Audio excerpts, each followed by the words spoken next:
Welcome to another edition of Infowars Nightly News. We are teleprompter free, and it is Wednesday, the 21st day of November 2012. Tomorrow is the 49th anniversary of John F. Kennedy being murdered in Dallas, Texas by the New World Order, and we're going to be obviously on tomorrow night on Thanksgiving with a special transmission with Russell Means, the late, great Russell Means. Welcome to the reservation.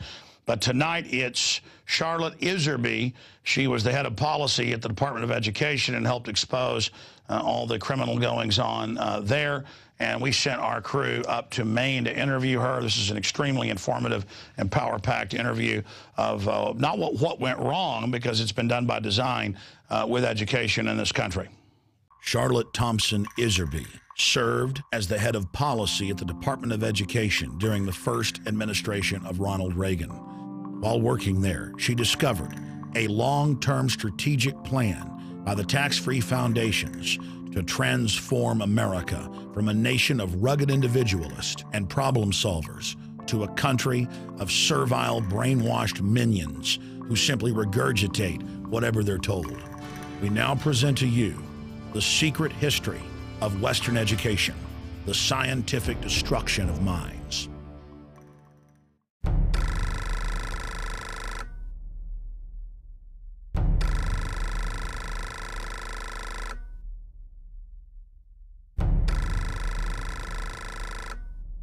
The minutes reveal that in 1910, the Carnegie trustees asked themselves this question, quote, is there any way known to man more effective than war to so alter the life of an entire people? For a year, the trustees sought an effective, peaceful method to alter the life of an entire people. But ultimately, they concluded that war was the most effective way to change people. Oh, God. World War I, horrible war. Oh, God. I mean, it made every other war look like nothing. They sent a confidential message to President Wilson insisting that the war not be ended too quickly. After the war, the Carnegie Endowment trustees reasoned that if they could get control, here we go, of education in the United States, they would be able to prevent a return to the way of life as it had been prior to the war. And they recruited the Rockefeller Foundation to assist in such a monumental task.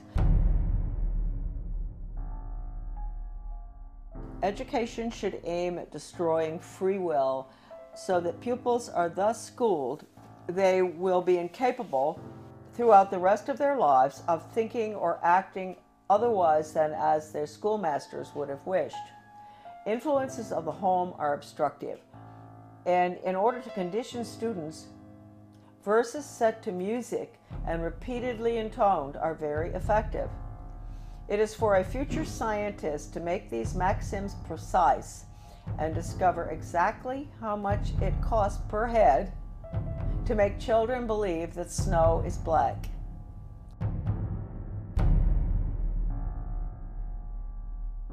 When the technique has been perfected, every government that has been in charge of education for more than one generation will be able to control its subjects securely without the need of armies or policemen.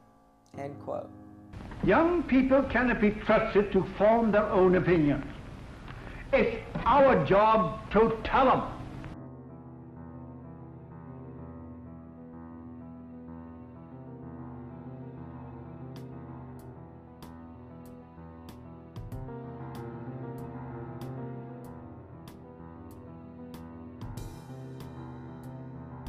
I had never intended to become involved in the battle that all of us are involved in. I had no idea anything was wrong with the way the country was going when as I was growing up, and even during my Foreign Service experience, I found myself mysteriously, I would say the good Lord works in wondrous ways, being put in spots around the world or in my country where extraordinary things were taking place under the guise of change.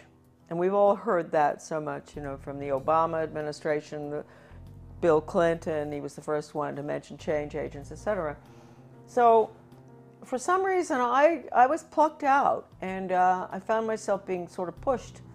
My name is Charlotte Thompson Iserbyt. My maiden name is Thompson. My husband, who I want to give great credit to at this point, was Belgian, from the Flemish part of Belgium. I met him, I'll explain that later, in Europe when I was working at the embassy in Brussels. Without my husband's help throughout the last 30 years, certainly when we came back to Maine, my work never would have happened. And he understood beautifully. He had been highly educated in Europe, and he understood the whole plan.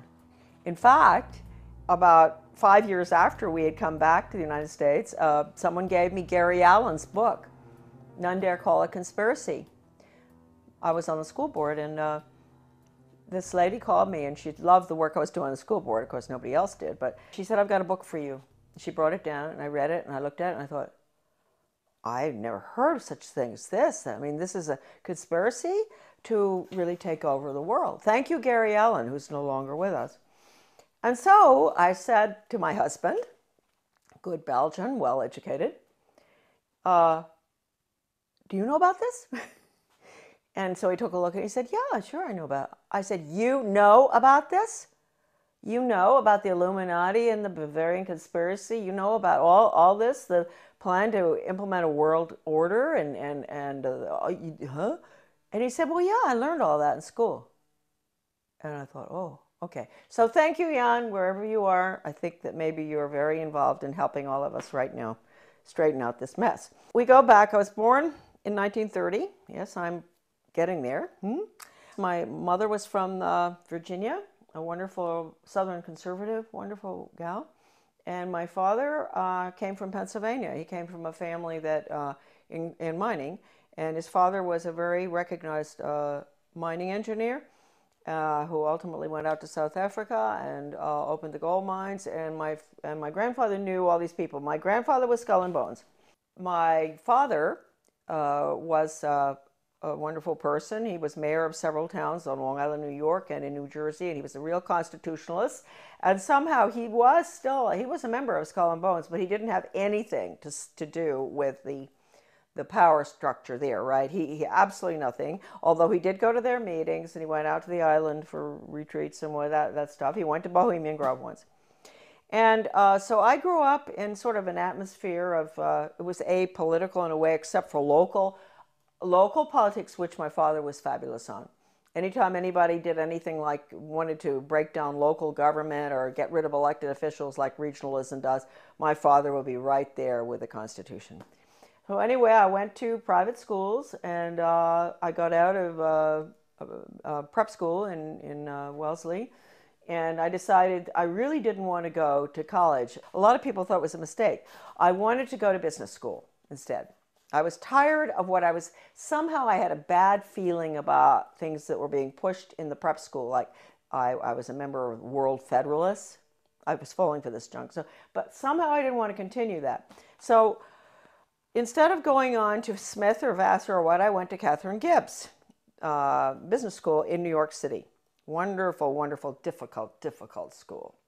But I learned best grammar, how to write, accounting, shorthand, which came in very, very handy, I can assure you, especially when I was in the Department of Education.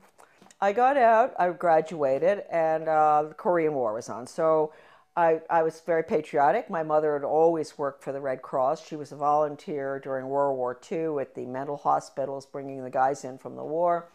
So I heard a lot about the Red Cross, which is, I want to point out right now, changed enormously from that time. And I wish I could say it in a better way. I think it does very good work. But it's connected with all the other, non-governmental, nonprofit groups, and they have all been infiltrated. I signed up for Korea, that's right, but they changed my orders. At the last minute, I went to Guam. I spent a year there. My next assignment was Shitoshi, Hokkaido, another air base, fighter base, I think. I finished my tour. I didn't want to come home by air. I wanted to go by ship. So I decided to go. A friend of mine went with me, third class, in the bowels of the Vietnam, which was a freighter Luckily, I was in third class, so I was down, and we had very good food, because French have good food whether it's third class or not. Always a big bottle of wine in the middle of the table, and the people at the table were coming out of North Vietnam, coming out of North Korea, and China. They were refugees.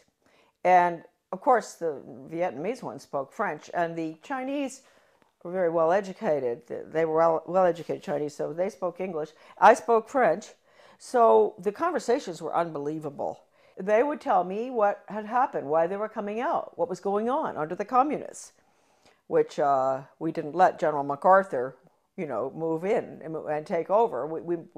Truman brought him home. We could have won that war. We could have kept the whole Far East from collapsing, but that wasn't the plan. That old soldiers never die.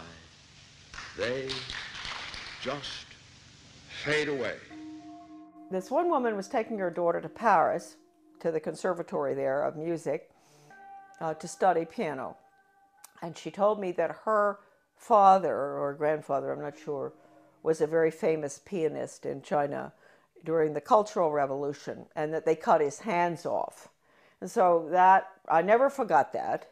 And then the other lady, she was from Vietnam, North Vietnam, and she told me that her grandfather, they killed him because he was opposed to the communist regime, and they cut his head off and they stuck it on a pole, and they marched around town with his head on the pole, which of course was to, warn the rest of the Vietnamese, keep your mouth shut.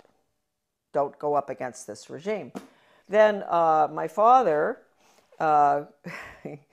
he's a New York lawyer, an absolutely wonderful person, great sense of humor, and I know he's skull and bone, so we have to forgive him for that. But anyway, so he says to me after, I've been gone for 2 years, mind you. This is his young daughter that he cried when I left, right? What are you doing going abroad? So after 2 months home, he said to me, Shar, well, when are you thinking about moving on? And I thought, God, I've only been home 2 months. I've been gone for over 2 years, and they want me out of here. And I thought, well, I guess he's right. I better not hang around home forever. And so I went down to the State Department. I had all the background because of Catherine Gibbs. That's the best thing that ever happened. I had the credentials to get into the State Department to work for ambassadors, which I did, assistant secretaries. I worked in Washington in Soviet affairs, in Middle Eastern affairs when all the Suez Canal stuff and everything was going on. I took dictation from John Foster Dulles. I'll never forget once when he was this was really during the tremendous problems with the Suez Canal and everything, and he had Golda Meir and the ambassador from Israel, to the United States there. This is so funny because I was taking shorthand, and so all of a sudden someone kicks me under the table. Golda Meir, she's kicking her friend, the ambassador of the United States, whose name I can't recall right now, and kicked me instead. And I said, oh, gee. And she said, oh, I'm so sorry. She said, he's dictating too fast. He's a very good friend of hers. Dictating too fast. There's no way you can get it. So anyway, those are little funny stories about the State Department. But anyway, and then I was in Soviet affairs. I saw very strange things there. I went to South Africa. I worked for the ambassador in South Africa. Fascinating, because my father and my grandfather actually had lived in South Africa. Then I got sick and I came back to the States, and then they assigned me to work for Ambassador Douglas MacArthur Jr. That's the nephew of the general, and in Brussels. He was a wonderful man. He was not easy to work for, but he was a wonderful person, good American. And that was at the time, again, you see where these things kept happening in my life. This was the Belgian-Congo crisis, and in Katanga. And I was there. I saw all the cables coming in regarding the UN troops and how they were raping citizens and nuns, and people were dying and all. So I was there in Brussels. Here I'm learning, Charlotte's learning, that the UN isn't what people think it is. And all these cables coming in. I meet my husband. I meet him on a train going skiing. That's how I met my husband.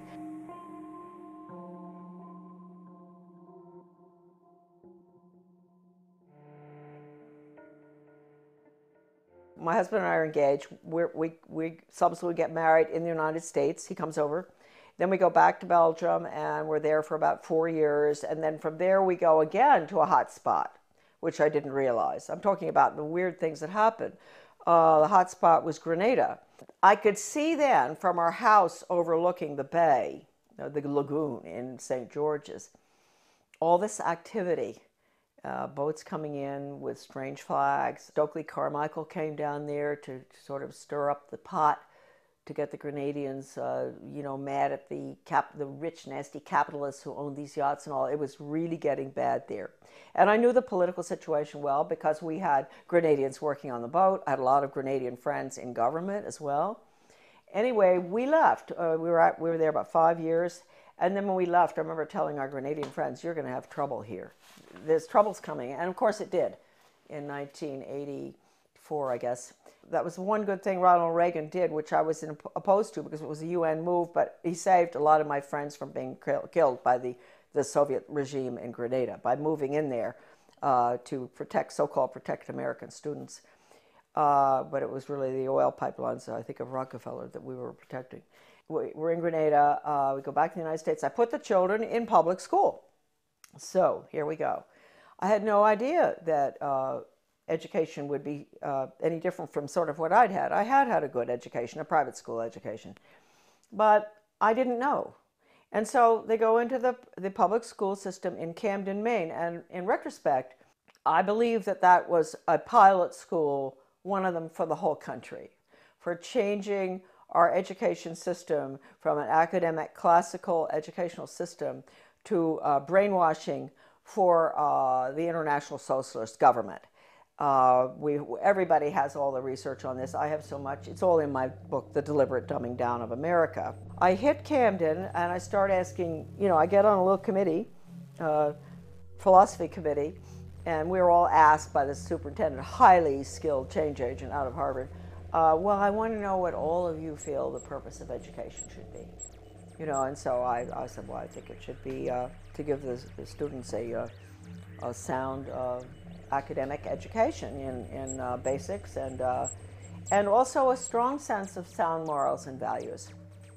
And boom, they all looked at me and they said, whose values?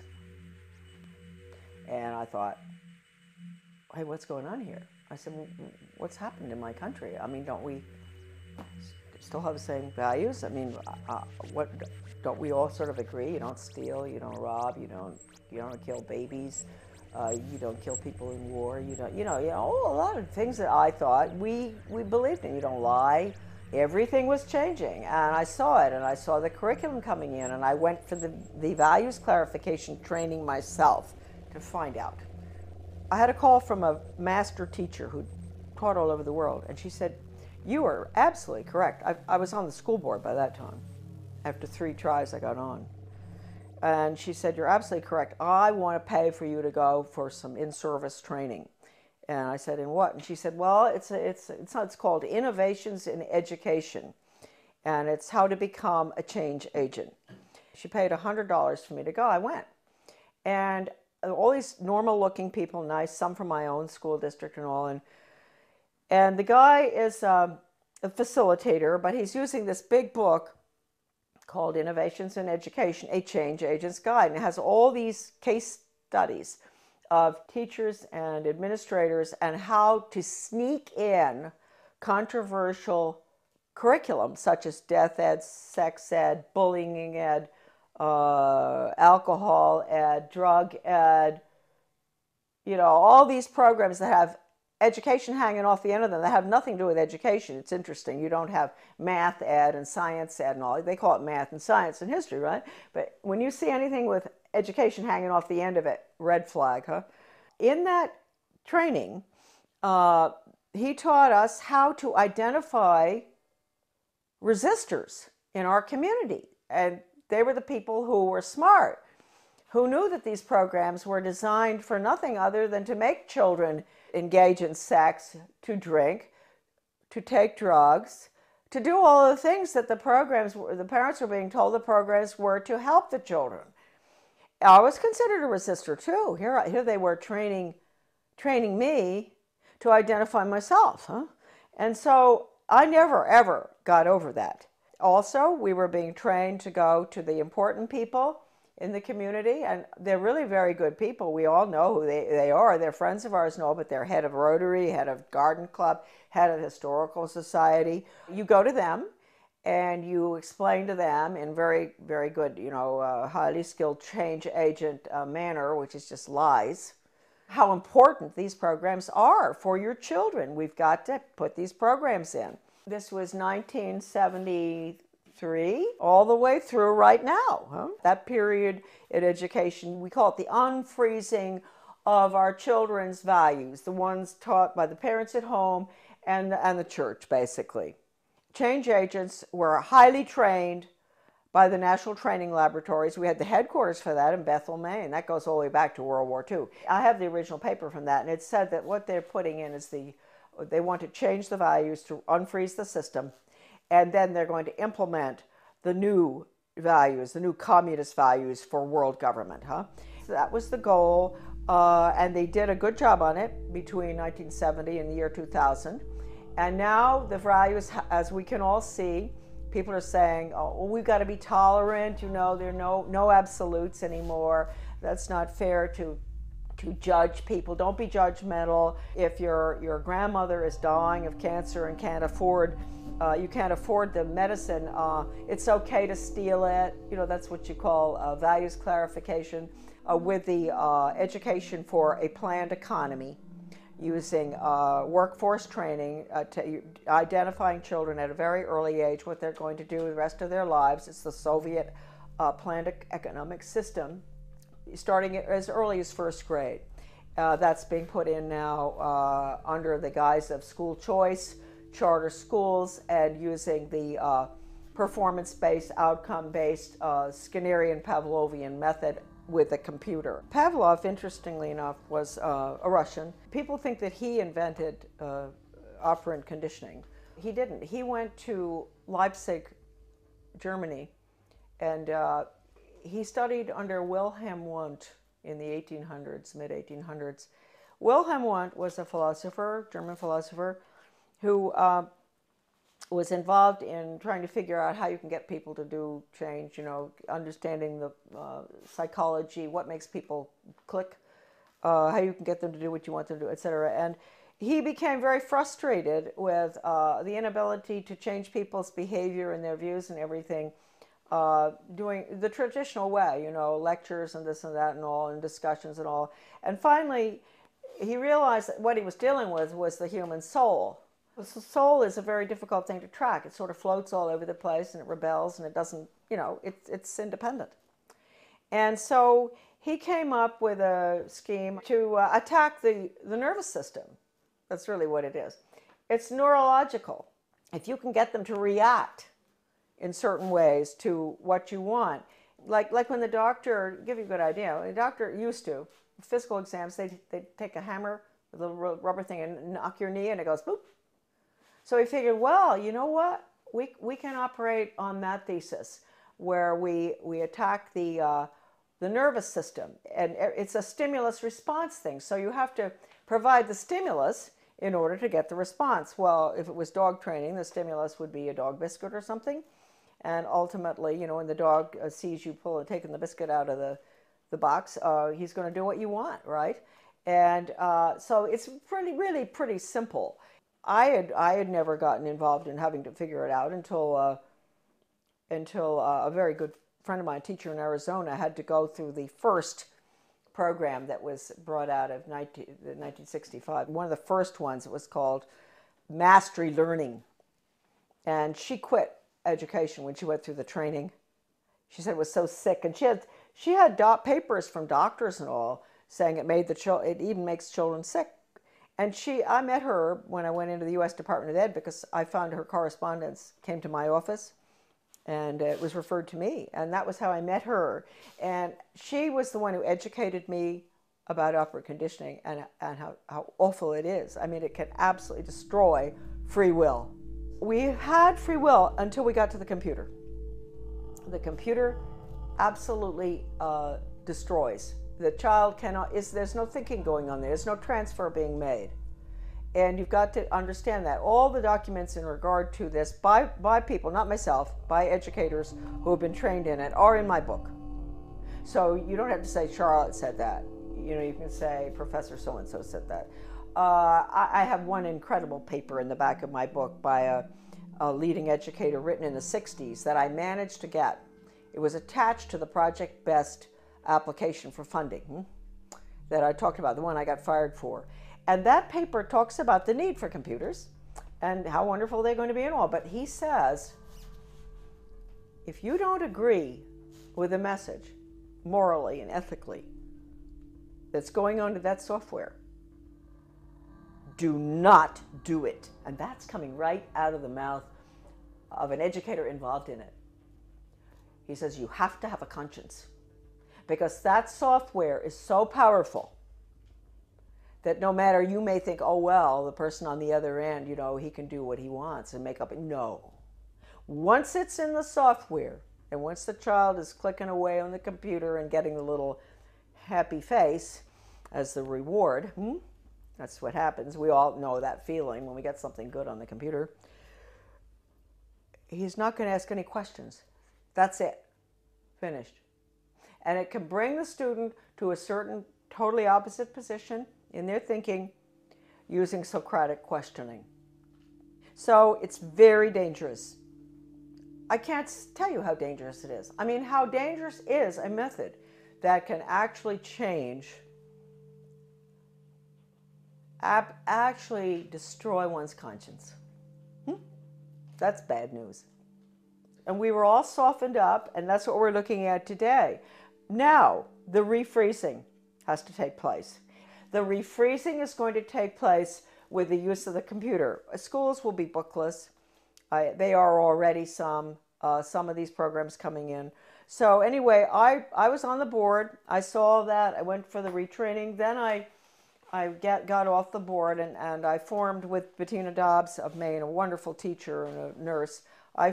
We formed something called Guardians of Education for Maine. And we were in business for about 15 years. We did a lot of very good work.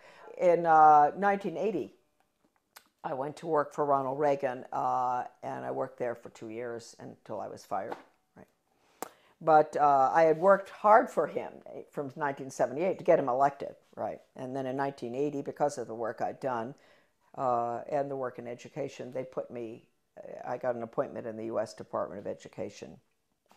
Because the people in Washington, with the conservatives, they were good back then. They're not anymore. They were very impressed by the work I'd done in Maine on education. So they pulled me down and put me in the U.S. Department of Ed in what was the most important slot probably in the world in education. I know people out there are shaking their head and say, why would they put her there? She doesn't have a college education, right? Why are they putting her in there? Well, they knew, first of all, Reagan had promised to get rid of the Department of Education, something he didn't do, and I will hold that against him forever, because he could have. Since that was the plan, when they were staffing the department, they didn't have to put important people in those old slots. Like my slot that I got put into would have been filled by the former president of Harvard or Stanford or something, right? Or University of Chicago. That job had been held in the past by very important people in education. But since they were getting rid of the department, it didn't make any difference. So they just plopped me in. Now talk about the hand of God, huh? And all my files were full of everything they planned on doing. And so I don't even think my boss knew this. You know, he was a so-called conservative. But he became very suspicious about me because I was always busy. Even though I didn't have a lot of work to do from him, I was always busy because I had lots of things to read. And I would stay after work. I'd stay until 2 a.m. in the morning. When everybody was gone, I'd get into everything. Sure, if it had just been the job and all the files and everything had been whisked away by these former very important educational change agent communists, Marxists, I would not have found stuff, but all the stuff was left in the office. What I saw was so depressing. That's hardly the word. I mean, this was the education of Charlotte. It was the greatest horror story I had ever encountered. And at one point, he sent me, he wanted to get rid of me out of that office. He sent me up to the National Institute of Education, which is where all the research is performed. They send out all the grants and contracts to the universities or schools or whatever from there.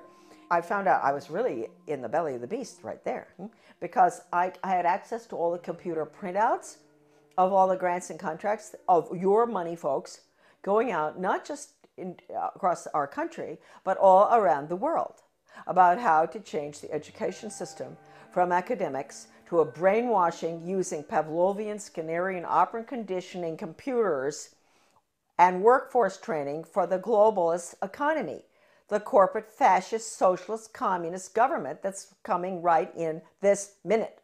I had a friend from Maryland who used to come in. She had a huge Cadillac, and I'd get all my stuff and put it in, interesting for Maine people, LL bean bags. You know those big LL bean bags? Those huge ones. And I'd put all the papers in there, and at lunchtime we'd meet uptown for lunch. She'd come in, marvelous gal, Australian, who I absolutely love, probably one of the finest Americans who ever, she was Australian, but she did more for our country than anybody I've ever known. Brilliant. We'd meet, dump the stuff in her car, go have lunch. She'd take it home. She'd get some of it out to the people across the country. It's really marvelous. Well, once I had these two big bags, and two of these major change agents at National Institute of Education, they were coming down. I was going to the elevator, and they were walking down, and I thought, oh no, you know, I've got to get out of here. So I had to go in the men's room and hide.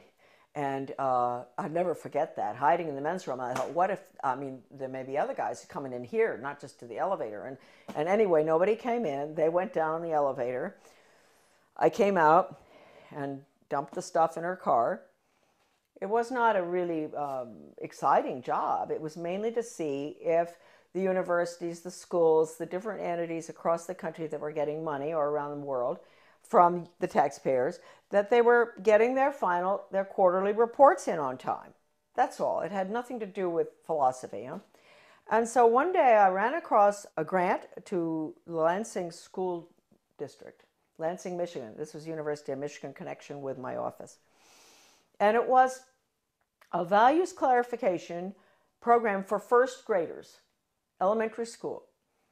And it pre and post tested those little children about what goes on at home, what religion do you... And I looked at this thing and I thought, what on earth are they doing?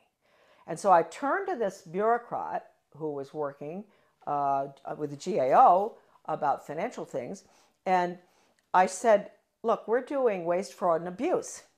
I know that. But I said, take a look at this. Don't you think that this is pretty wasteful, fraudulent, and abusive in another way?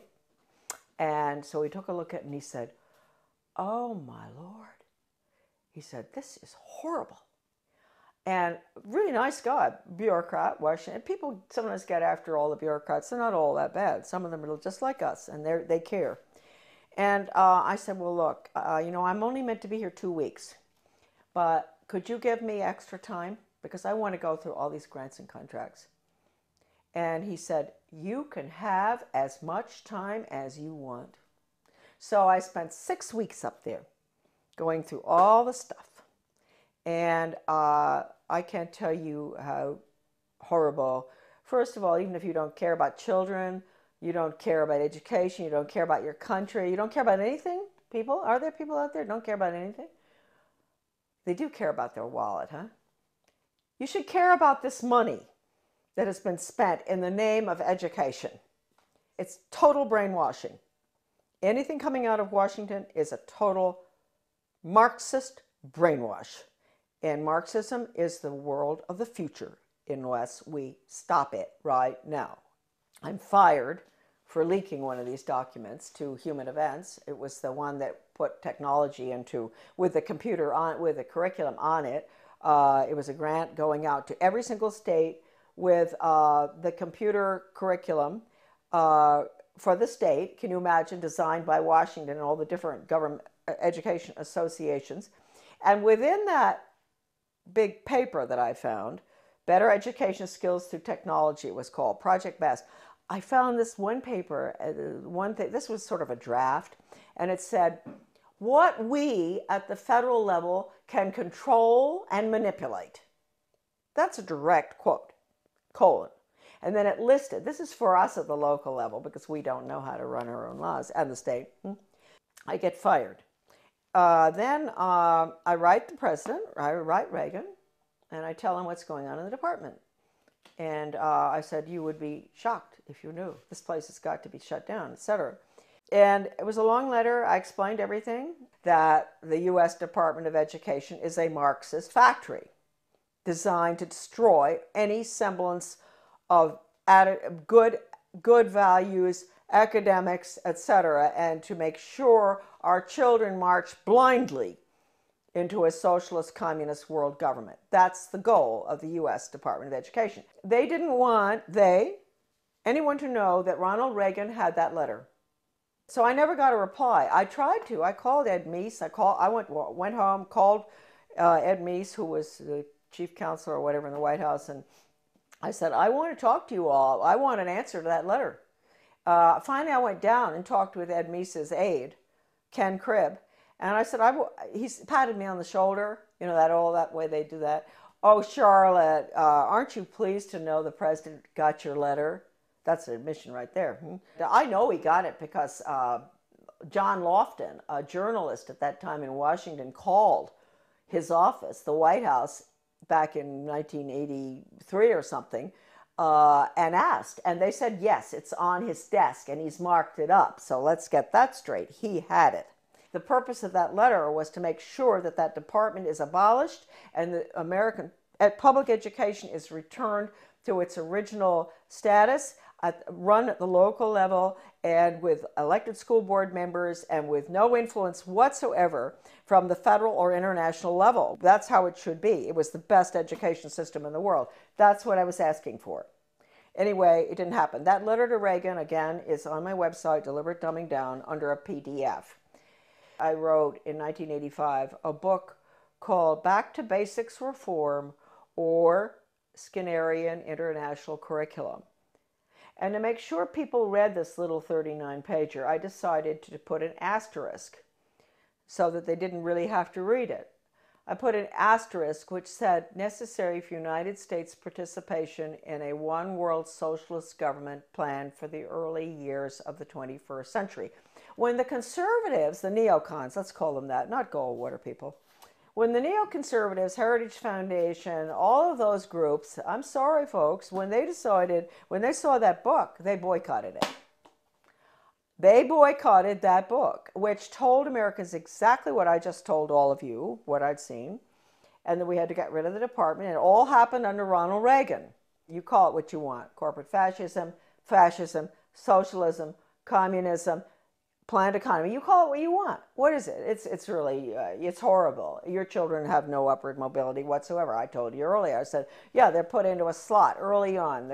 The government and the schools, they decide what your child is capable of doing the rest of his life. He might be able to sneak out of that sometime if he's brilliant and do his own thing, but it's unlikely. So it's fixed. This is the end of upward mobility for our children, end of freedom for this country. Planned economy is the end of freedom. It's a failed system, but there are people at the top who live very well by it. And then I find out that Ronald Reagan has signed an agreement with Gorbachev to merge the two education systems. Well, you can't tell me that conservatives didn't know that was going on, because I know of some who were at Geneva when this happened. And they didn't do anything about it, but we found out. And so we fought this United States-Soviet Education Exchange Agreement. The Carnegie Corporation also signed agreements. Basically, most of that was to do with computers and technology and critical thinking for little elementary school children. Those agreements were signed. We raised $5,000 to put an ad in the Washington Times to expose that. It was called Educate is Worse Than Watergate or something. And but again, we got no support because that information wasn't meant to get out. Then about 4 years after the fact, my little article was called Soviets in the Classroom, America's Latest Education Fad, that nobody would touch. The conservatives, all the different conservative groups, media and all, would not publish it. And all of a sudden I got a phone call from a wonderful man by the name of Robert Morris. He was a judge from New Jersey. He calls and he said, I'm now the president of America's Future. And I had tried to get this article published by America's Future, Soviets in the Classroom. And I couldn't get it published. It was interesting because America's Future used to do a lot of articles on bad textbooks and everything in the United States. And I thought surely they would be interested in the United States-Soviet textbook agreement too, and exchanges. And I was sure they, but no, they would not publish it. So this marvelous Bob Morris became president. He found my article in a drawer in the desk that was left there, the manuscript. And he read it and he thought, oh, what is this? Can you imagine? He's a leading conservative himself, very important person. He had not heard about it. He had not heard what Reagan had done. It's happened ever since 1958 when the first agreement was signed by Eisenhower with the Soviet Union at the peak of the Cold War. And then the various agreements have been signed all the way through until recently, one with China. So we have merged, and let me point out, just today, I was informed that there are forces at work in the state of Maine that are surrounding our wonderful people that we elected last November. Traditional Mainers, good, hardworking Mainers who were very upset about what's going on. They worked hard to get our governor in, a wonderful man, Paul LePage. And I want to warn all of you that out in your states, if you elected some really good people, they've been surrounded. And you've got to be very careful. You've got to let them know not to go along with any of the agendas that call for regional government or consolidation. Because regionalism, you know, the merging of services, the police forces in one town, police force merges with another one, the schools consolidate, all the little schools merge into a big one. They tell you that's to save money and all. They're lying to you because it doesn't. We know that. It doesn't save money. But what it really is, regionalism is communism. And I have an article, it's in Deliberate Dumbing Down of America. You can look up the name Zeitlin. You will see this communist writer for the Communist Daily World in the mid-70s talking about the need for the United States to implement regionalism and consolidation. It's communism. So any effort that you see out there where they use the word, they don't use the word regionalism that much anymore, they're getting smart. They use the word consolidation. They convince the people, especially in economic downturn times like right now, this tragic time we're going through, that this will save money, that it won't have as high taxes. Consolidate, consolidate, don't do it. We are the major country that's going down to communism, and the rest of the world will follow. They'll call it the global system, the international socialist global system. It is nothing but a totalitarian system. In 2002, President Gorbachev, in speaking in London, he called the European Union the new European Soviet. We know what we're looking at. The North American Union and all other regional entities throughout the world, whether it's the Pacific Circle Consortium or whether it's the Middle East. You think we went into the Middle East for any reason other than to destroy Iraq and to make it part of a region hooked into the banks? What they're doing is they're destroying the Middle East so they can restructure it as a region in this new world order. So these are all the regions. Their whole structure is based on the model, which is the European Union. So I ask Americans, what will you call? What would Gorbachev call the North American Union? He would call it the North American Soviet. How do we like that? Wake up. If there's anything that is important for you to remember from these videos today, is that we are at the end of the line. We are doing exactly what Gorbachev wants.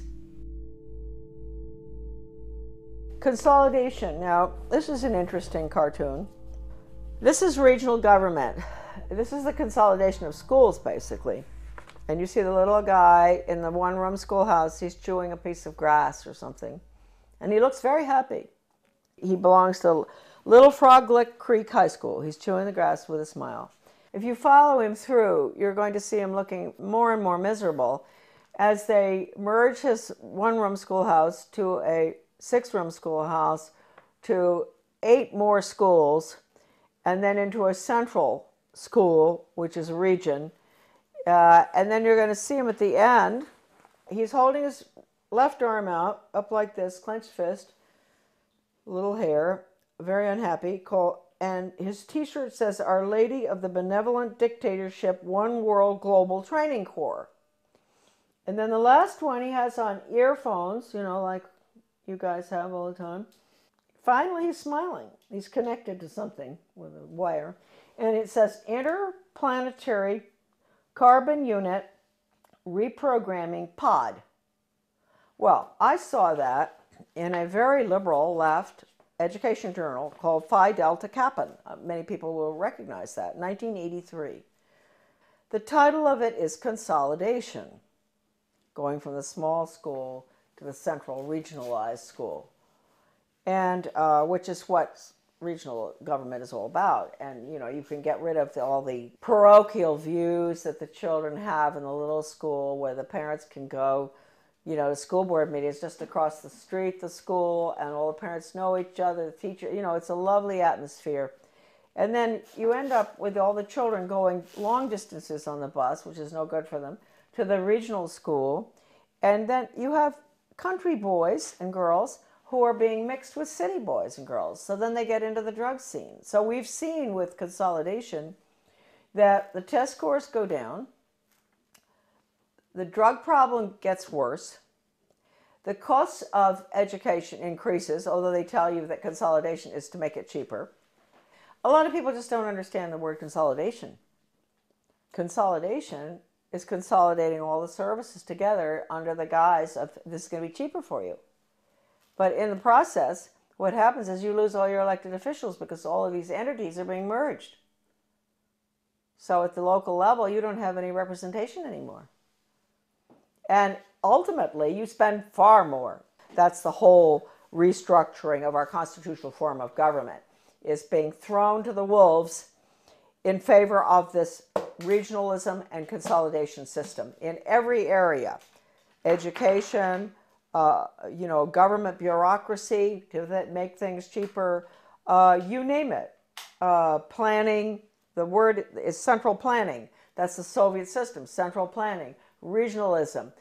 No matter how beautiful everything looks outside, no matter how good those restaurants are in your town, or the good funny movies, or the whatever, no matter whatever beautiful things you see in your life and your family, etc., folks, it's curtains. October 24, 1975, the World Affairs Council of Philadelphia issued a Declaration of Interdependence, written by well-known historian and liberal think tank Aspen Institute board member Henry Steele Commager. This alarming document, which called to mind President Kennedy's July 4, 1962 speech calling for a Declaration of Interdependence, Kennedy, was written as a contribution to our nation's celebration of its 200th birthday and signed by 125 members of the U.S. Senate and House. When in the course of history the threat of extinction confronts mankind, it is necessary for the people of the United States to declare their interdependence with the people of all nations and to embrace those principles and build those institutions which will enable mankind to survive and civilization to flourish. 2 centuries ago, our forefathers brought forth a new nation. Now we must join with others to bring forth a new world order. We affirm that the economy of all nations is a seamless web, and that no one man can any longer effectively maintain its processes of production and monetary systems without recognizing the necessity for collaborative regulation by international authorities. This little blue book is called Conclusions and Recommendations, and it has a weird title, and you'd think it only deals with social studies, but it doesn't.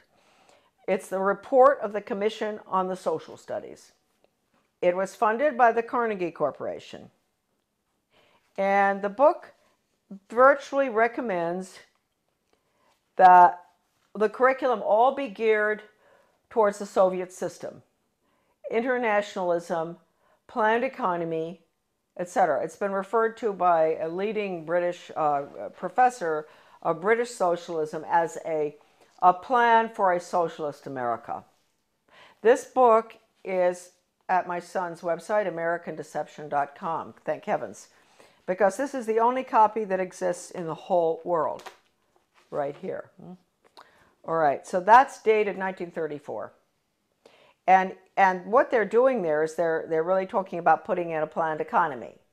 So that's what we're putting in right now with the program that's just gone into our little school in Dresden, Maine. We've put in the Di Lorenzo Reinventing Schools plan, which I said earlier, your children will be graduating at 14 or 21. No grades, no ABCD, no kindergarten through 12th grade, because it's going to all be workforce training, and the curriculum will be based on the Malcolm Baldrige Total Quality Management Award that has only in the past been given to Cadillac and Hilton Hotels and things like that. The Malcolm Baldrige National Quality Award gets results. We're not there yet. We're continuously improving, and it's something that is so deep in our organization that the concepts and principles of Baldrige will be applied forever here. So this same Carnegie Corporation in 1933 instituted the 8-year study, which went on until 1941. That's the Skinner method, performance-based, results-based. That's all what you can do, not what you know in your head. They don't want children to think or know anything, no history. It's what you can do for the good of the global economy. And the Education Commission of the States, a very important unconstitutional regional entity which controls education in every state as well, they had a little newsletter that I used to get. And one day I was reading it and my eyes went down to the bottom of the page and I said something. It said outcomes-based education is, and of course I'd always been fighting outcomes-based education, and it said it was experimented with for 8 years in the 1930s and 40s by the Carnegie Corporation. It was called the 8-year study. So nothing's new, folks. If we think the outcomes-based education that which is the biggest dumbing down education system that ever happened with children graduating at 14, right? If we think that it's new, no. It came from the 8-year study, which again was Carnegie. Okay. Now Carnegie, we might as well mention this at the same time. 1965, the Elementary and Secondary Education Act, Carnegie was all involved in paying for the national assessment, which is all 60% politically correct. That's the test that all schools around the country have had to give for the past, ever since 1965. Now it is 60% politically correct. Your kids' ideas on global warming, sustainable development, a world government, the fact that the Constitution's outmoded, all that. So they paid for the national assessment. They were the ones instrumental in putting up the money for the Education Commission of the states in Denver. In your Senate Education Committee in your state, there's always going to be one person who is on the membership of the Education Commission of the states. So that'd be about 50 state people. So they get their orders from the Education Commission of the states. That's Carnegie, paid for that. In 1985, Carnegie signed an agreement with the Soviet Academy of Science. At the same time, Reagan signed the agreements with Gorbachev to merge the two education systems. Carnegie signed with the Academy of Science to develop computer courseware for elementary schools dealing with critical thinking. That was an agreement signed. That's for our children, right? In first grade, critical thinking on the computer. Reagan, Clinton, the two Bushes and all, implement the school to work agenda. That was the beginning of the planned economy under Reagan. So then Mark Tucker comes in, Carnegie. All the controversy going on in the 90s, Americans were up in arms about the destruction of their school systems. They would go in deliberately and destroy, because in order to restructure, you have to destroy. Foundation for the Advancement of Teaching, David Hornbeck, who's big on compulsory community service, compulsory. He called for that when he was the superintendent of schools in Maryland. He was the commissioner. Way back, he called for mandatory service. That's another thing, folks. You better watch out. We're going to be slaves. Mandatory service. So anyway, this same Hornbeck, who's connected to Carnegie all along, goes into Kentucky, destroys that system, goes up to Rochester, New York. He goes out to state of Washington, Iowa, destroy the schools, restructure them for school to work. That's all Carnegie. And the latest information coming in for Maine with a complete recommendation, that is, who knows, maybe our governor, we can get to him fast enough, to help him understand that we can't have charter schools. Charter schools are the vehicle to implement the planned economy. We can't have them. They're unelected school boards anyway. We don't even have a school board with a charter school. They get federal money. Why no school board? They get federal money, so we have to give the federal test. No charter schools, forget it. So all of this is coming together, coalescing at the same time. The 3,000-page hearings of the congressional investigation of the Reese Committee on investigation of the subversive activities of the tax-exempt foundations. I bought the only available copy in the country, 3,000 pages, from a really good friend of mine, a wonderful American.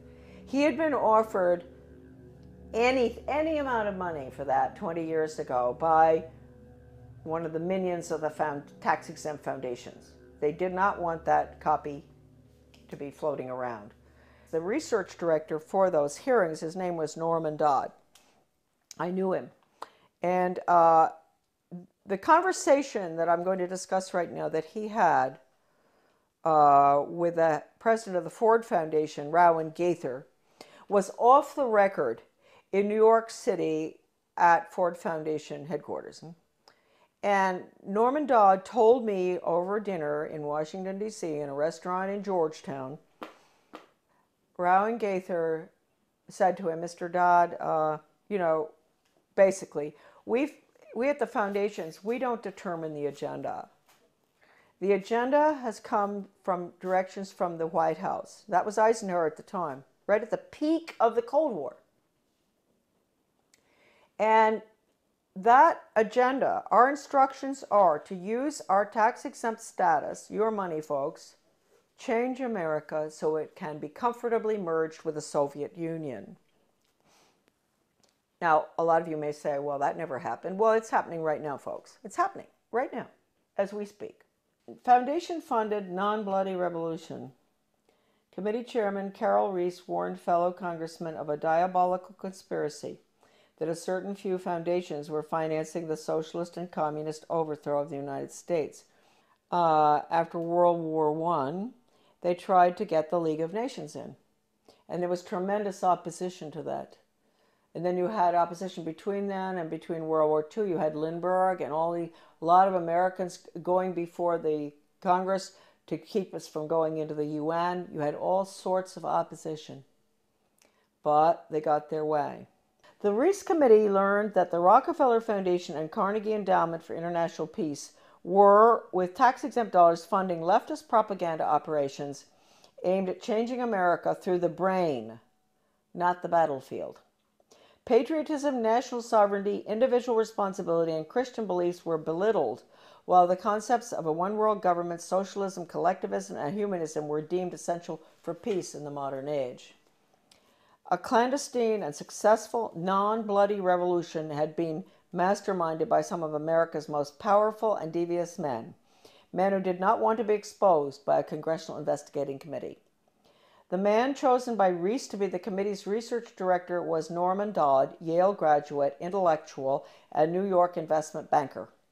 During this writer's frequent visits to Dodd's retirement home in Keene, Virginia, he repeatedly spoke, Dodd, of his conviction that justice demanded that those foundations should be compelled to spend a like amount of dollars to undo the damage they have done to America, end quote.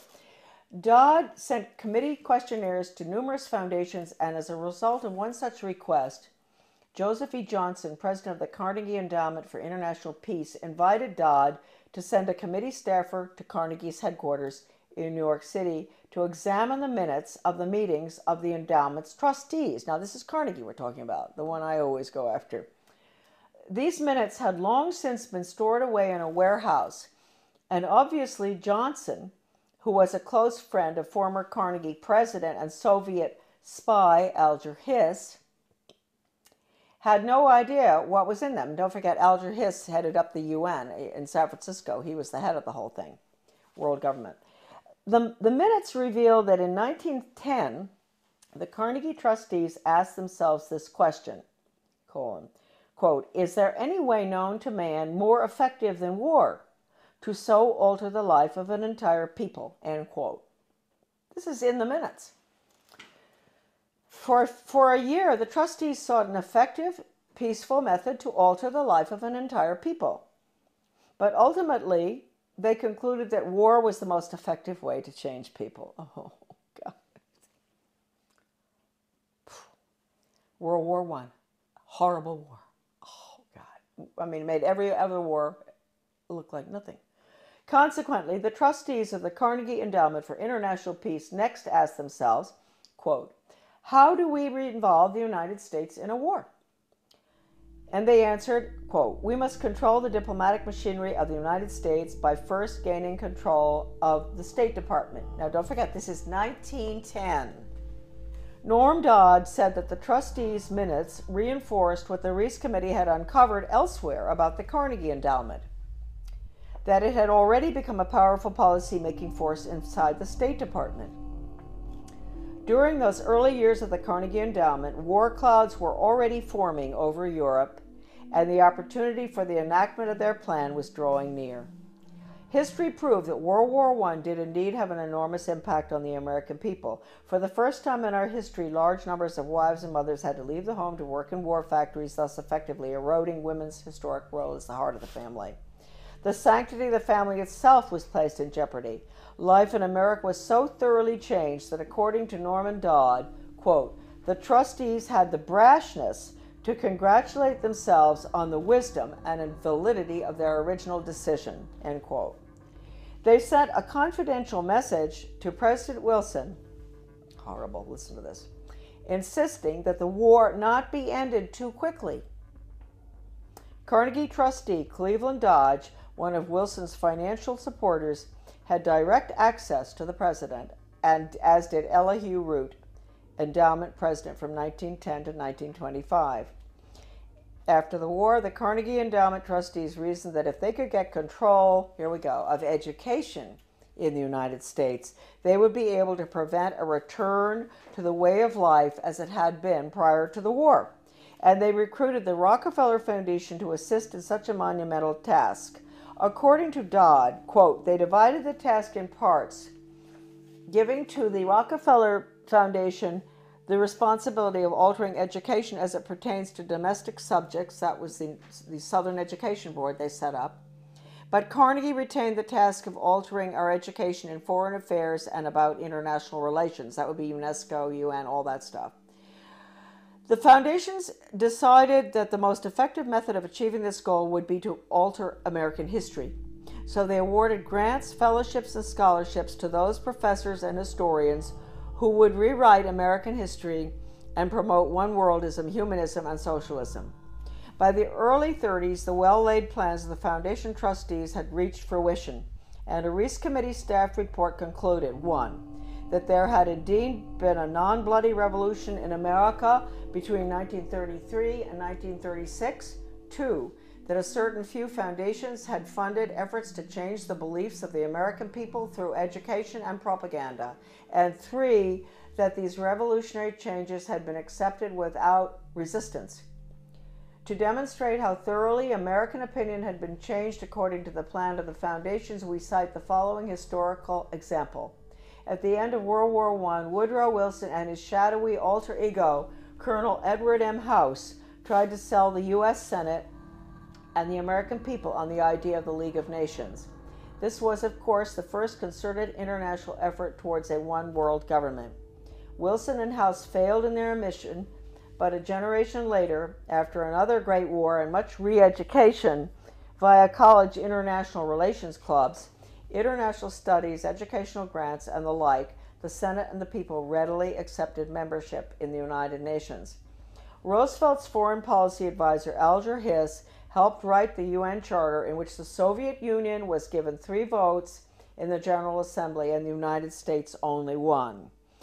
And then before his perjury conviction for lying, that's his, about his Soviet espionage activities, he went on to become president of the Carnegie Endowment for International Peace.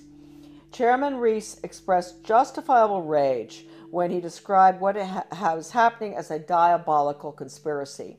The conspirators had left little to chance.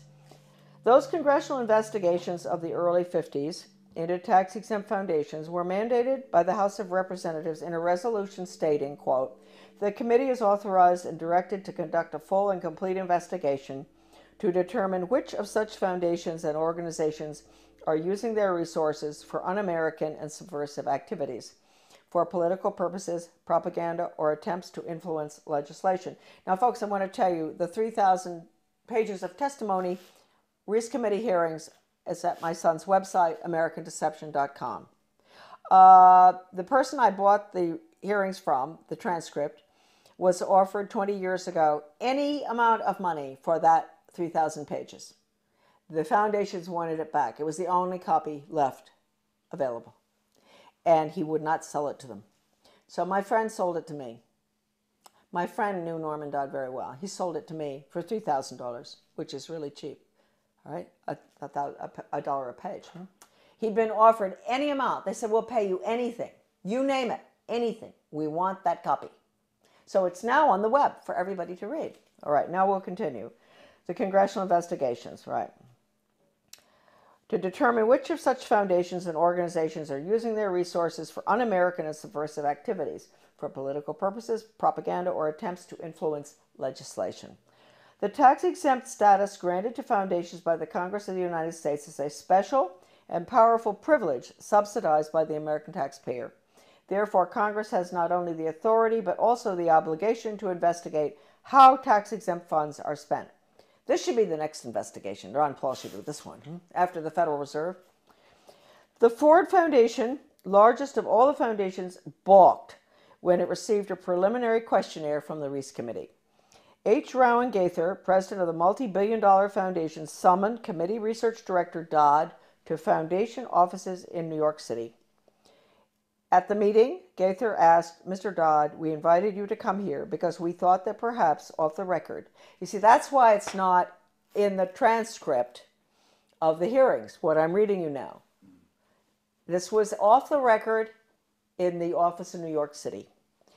"We invited you here because we thought that perhaps off the record you would be kind enough to tell us why the Congress is interested in the operations of foundations such as ours." Gaither answered his own rhetorical question with a startling admission. "Mr. Dodd, all of us here at the policy-making level of the foundation have at one time or another served in the OSS, the Office of Strategic Services, the forerunner of the CIA, or the European Economic Administration, operating under directives from the White House. We operate under those same directives. The substance of the directives under which we operate is that we shall use our grant-making power to so alter life in the United States that we can be comfortably merged with the Soviet Union." End quote. Stunned, Dodd finally replied, quote, "Why don't you tell the American people what you just told me? And you could save the taxpayers thousands of dollars set aside for this investigation." Gaither responded, "Mr. Dodd, we wouldn't think of doing that." In public, of course, Gaither never admitted what he had revealed in private. However, on numerous public occasions, Norman Dodd repeated what Gaither had said and was neither sued by Gaither nor challenged by the Ford Foundation.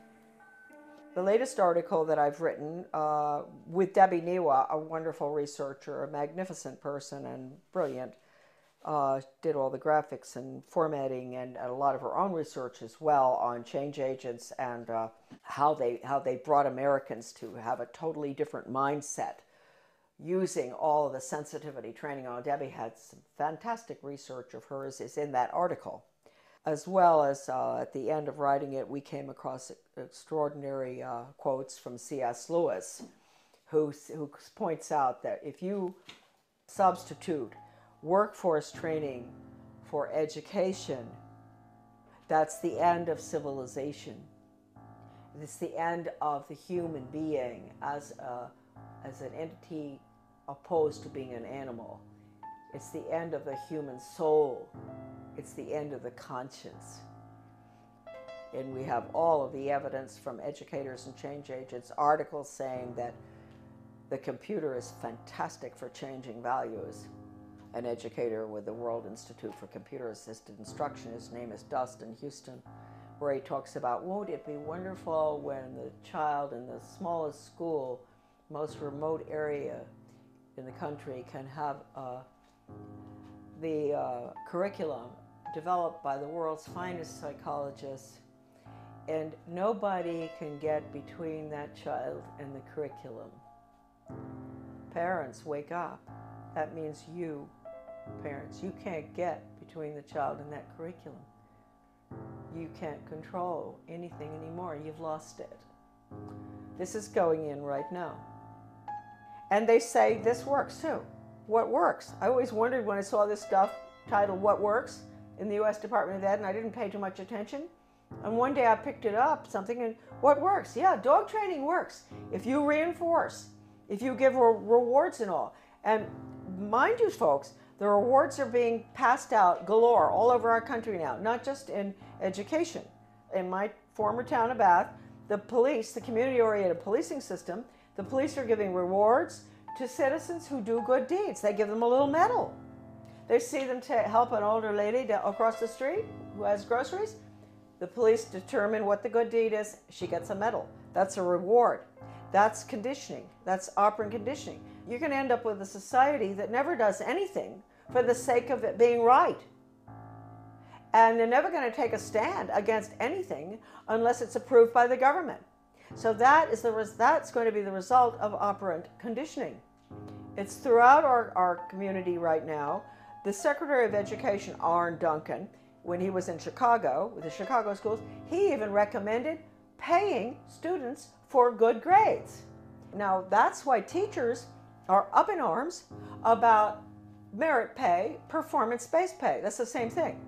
They're going to pay the teachers for students getting good test scores. Now, wait a minute. First of all, you might think that sounds good. No, you got to ask yourself, what's the test? It's hard to believe that anybody would deliberately do this to children, but they are. They're evil people, and their agenda has been evil ever since this book was written.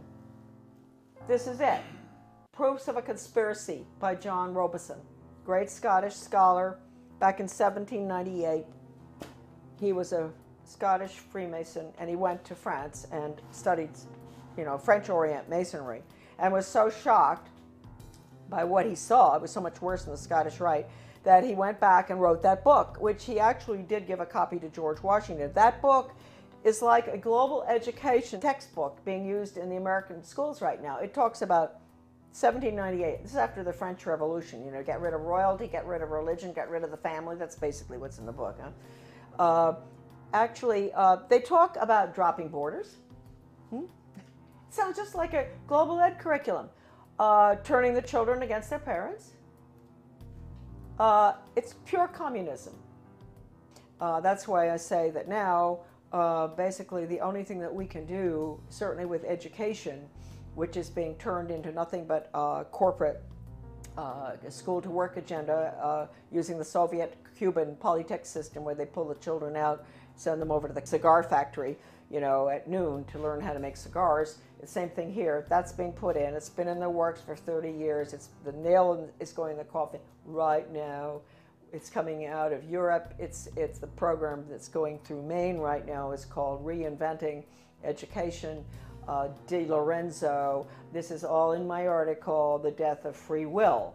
All of this documentation about the final nail in the coffin, which will be school to work across the board for global corporate profits. Our children are nothing but human resources and guinea pigs to be trained like animals. Animal training using Pavlov, Skinner, all of which was brought into the United States by, we'll get onto, the order at Skull and Bones.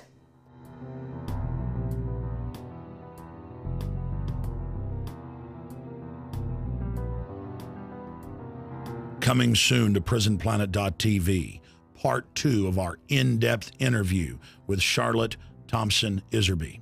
We will expose the secrets of the Order of Death, publicly known as Skull and Bones. Mrs. Iserbyt's information, obtained from her father and grandfather, who were members of Skull and Bones, was the key intel used in the seminal work by Anthony Sutton on Skull and Bones. In part 2 of this key interview, soon to be released at prisonplanet.tv, she will reveal even more information, some of it never before seen or released. Visit Infowars.com and prisonplanet.com. When you're on the site, you can also tune in 24 hours a day to my daily radio broadcast. There's also a free iPhone app to listen to the syndicated radio show when and where you want.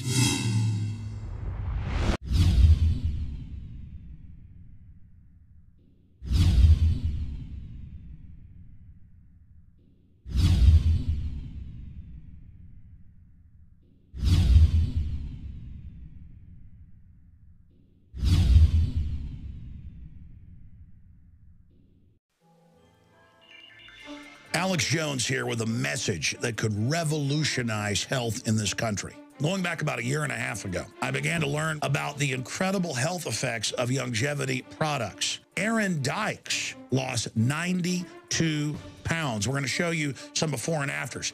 Aaron, break down what happened, your story. I've worked really hard with diet and exercise to try to lose weight, but I just didn't get the results. It just didn't happen. Then I saw what you were doing with InfoWarsTeam.com.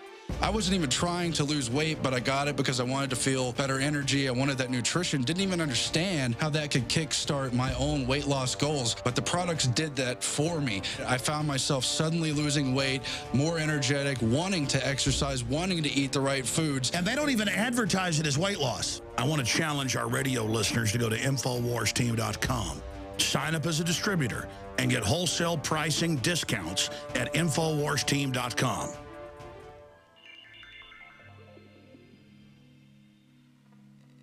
Alex Jones here with a message to fellow freedom lovers. The prognosis for the entire planetary economic system runs from bad to worse. The globalist model is to shut down societies and starve patriots out until they acquiesce to the global takeover. That's why we've assembled the most vital and important preparedness items at InfoWarsShop.com. These are items that I did research on, that I personally use. We've got the life straw, so you can turn fetid water into safe water anywhere you go. The K-Tor hand crank generator to charge up key equipment during power outages or out in the field. Strategic Relocation, 3rd edition by Joel Skousen. When Disaster Strikes by Matthew Stein. ThyroSafe, used by Homeland Security to protect yourself during any radiological event. Hand crank shortwave AM/FM radios. Everything that we've researched and found to be the best is available at InfoWarsShop.com, and your purchase makes our InfoWar possible. We're getting prepared. Are you? InfoWarsShop.com.